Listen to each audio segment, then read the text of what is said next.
ไปดีFCมันมูสุคนเมื่อนี่กับพ่อกันอีกแล้วกับซองเบาหมูกเนาะนี่เบาหมูกมาพิสูจน์เบิ่งในกระเพาะในเดือนปลูกวันที่1 เดือน 6เนาะนี่กับวันที่ประมาณ27 28 เดือน 7นี่จะเบิ่งการเติบโตซาแต่ตอนนี้เบาหมูกสิลองพิสูจน์เบิ่งว่าหากเป็นย้อนสาเหตุย้อนหากบ่คือเบาหมูกว่าแต่ก่อนเบาหมูกกระโหลกกระเพาะใหญ่เลยเนาะแต่ตอนนี้กระเพาะกำลังปลูกเดือนหนึ่งแต่บ่ขึ้นพี่น้องนี่เบาหมูกสิลองโลกให้พี่น้องเบิ่งสาเหตุความจริงหักสิว่าหักไอ้โคตรแน่นอนนึงแต่ว่าหักดีแต่บ่คือว่าศาสตร์จากการเจริญเติบโตเนาะอ่ะเอาไปเทมนี่บาวมุกใส่ตัวใหม่เลยพัน TS5 กาเองนี่นี่หักดีเห็นว่าหักนี่ออกมาเองโดนหักบริยุ่งบริยากพี่น้องการปลูกใช่นี่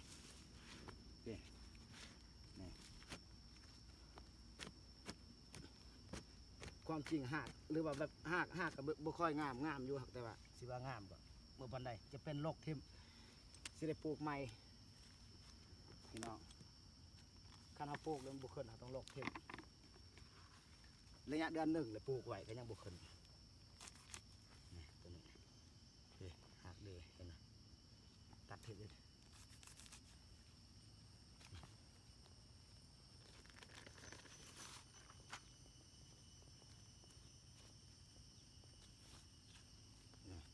ไปเป็นพิสูจน์บางเนี่ยในปลูกปีเดียวเดือนเดียวเลย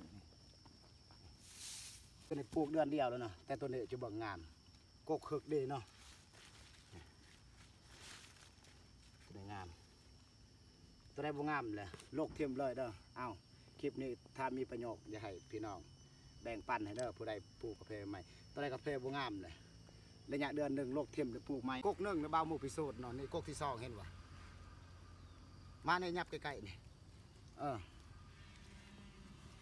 อันนี้เป็นกกที่2บ่าวหมู่พิสูจน์เบิ่งนี่กับปลูกคือกันกับบ่าวหมู่เว้าหรือปลูกวันที่1 เดือน 6ระยะเดือน 1ก็บ่ขึ้นจะเป็นบ่าวหมู่สิพิสูจน์โลกเทมสิได้ปลูกใหม่เด้อพี่น้องปลูกใหม่คันว่าใส่ปุ๋ยหยังก็บ่ขึ้นกาแฟนี่เบิ่งมาสำรวจเบิ่งย้อนหักบ่ย้อนหยังเห็นบ่นี่เห็นนี่สุดแต่ว่าบ่าวหมู่กาเองนะแต่ว่าก็ยังบ่ร้อยแต่ว่าเฮามาเบิ่งอีกคันบ่ขึ้นแล้วโลกเทมเห็นบ่มันเป็นแง่เป็นคดเป็นงอจังซี่บ่ให้แนะนำปลูกเทมเนาะเอาเบียร์ใหม่มาปลูกใส่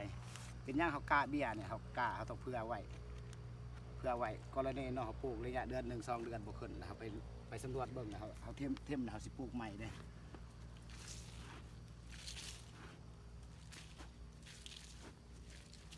บ่ได้ยุ่งบ่ได้ยากพี่น้องการปลูกง่ายปลูกขี้งัวบ่มีเลยพี่น้องบ่หมูก็ได้ใส่เด้อขี้งัวมัดเลยจะเป็นเอาปุ๋ยตัวนี้ห้องเปิดเนาะ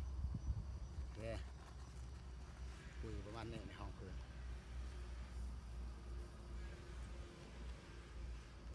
เอาเบียร์งามๆมาใส่